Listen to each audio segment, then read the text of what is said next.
Friends, welcome back to my channel Kirtika's kitchen diary. Chowmein বা noodles খেতে আমরা অনেকেই ভীষণই পছন্দ করি। এখন কিন্তু অনেক রকমের চাউমিন বা নুডলস পাওয়া যায়, আর সেগুলো আমরা হোটেল বা রেস্টুরেন্ট থেকে অর্ডার করেও খেয়ে থাকি বা বাড়িতেও বানিয়ে থাকি। তবে আজ আমি আপনাদেরকে সামান্য কিছু ঘরোয়া উপকরণ দিয়ে ভেজিটেবল হাক্কা নুডলসের রেসিপি শেয়ার করব। ভিডিওটিকে শেষ পর্যন্ত দেখার জন্য অনুরোধ রইল, আর ভিডিওটি ভালো লেগে থাকলে অবশ্যই একটি লাইক করে আমার চ্যানেলটিকেও সাবস্ক্রাইব করে দেবেন। তাহলে চলুন রেসিপিটি দেখে নেওয়া যাক। ভেজ হাক্কা নুডলস বানানোর জন্য এখানে আমি কড়াইতে 6 কাপ পরিমাণে জল দিয়ে দিয়েছি। ওর মধ্যে দিয়ে দেব 1 চা চামচ পরিমাণে নুন। এবারে নুনটাকে জলের সাথে মিশিয়ে জলটাকে ভালো করে হাই ফ্লেমে গরম করে নেব। জল গরম হয়ে গেলে ওর মধ্যে দিয়ে দেব হাক্কা নুডলস। এবারে নুডলসটাকেও ভালো করে হাই ফ্লেমে বয়েল হতে দেব। নুডলসটা কতক্ষণ বয়েল করতে হবে সেটা টাইমিংটা ডিপেন্ড করে নুডলসের কোয়ালিটির উপরে। যদি সরু ধরনের নুডলস আপনি ব্যবহার করেন তাহলে 3 থেকে 4 মিনিট সময় লাগে বয়েল হতে, আর যদি মোটা ধরনের নুডলস ব্যবহার করেন তাহলে 4 থেকে 5 মিনিট সময় লাগে। আর নুডলস বয়েল করার সময় কিন্তু জলের পরিমাণটা যথেষ্ট পরিমাণেই রাখতে হয়। এবারে নুডলসটা সেদ্ধ হয়ে গেলে আমি গ্যাসের ফ্লেমটা বন্ধ করে দেব।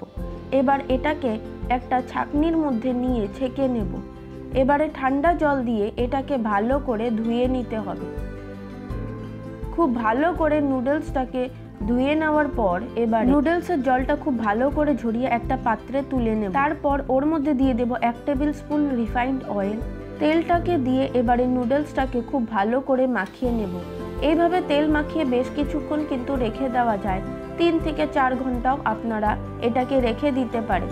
এবারে এখানে আমি লম্বা করে একটা টমেটো নিয়ে নিয়েছি, আর নিয়েছি হাফ ক্যাপসিকাম, তারপর নিয়েছি একটা ছোট সাইজের গাজর, নিয়েছি 3-4টে কুচনো কাঁচা লঙ্কা, আর নিয়েছি কিছুটা বাঁধাকপির পাতা। এবারে এখানে আমি কড়াইতে 3 টেবিল স্পুন রিফাইন্ড অয়েল দিয়ে দিচ্ছি।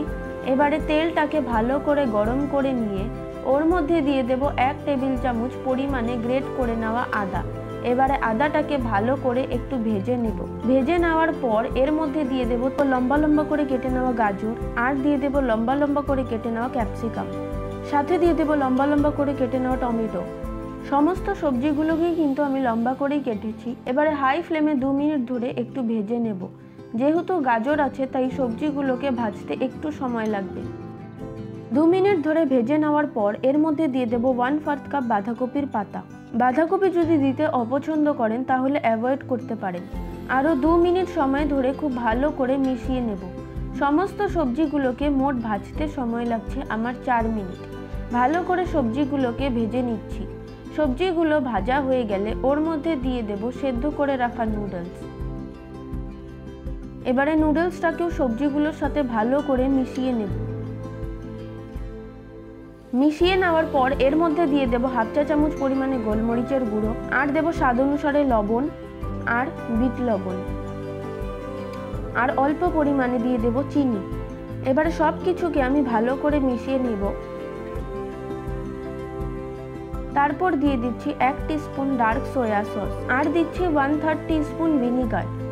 এবার সয়া সস আর ভিনিগার দিয়ে চাউমিনটাকে ভালো করে মিশিয়ে দিচ্ছি। মিশিয়ে নেওয়ার পর এবারে দিয়ে দিচ্ছি 2 টিস্পুন রেড চিলি সস, আর দেব 1 টিস্পুন গ্রিন চিলি সস। দিয়ে ফ্লেমটাকে হাইতে রেখে আরও 1 থেকে 1.5 মিনিট সময় ধরে চাউমিনটাকে একটু ভেজে নেব। ভেজে নেওয়ার পর এর মধ্যে সামান্য পরিমাণে ধনেপাতা কুচি দিয়ে দেব।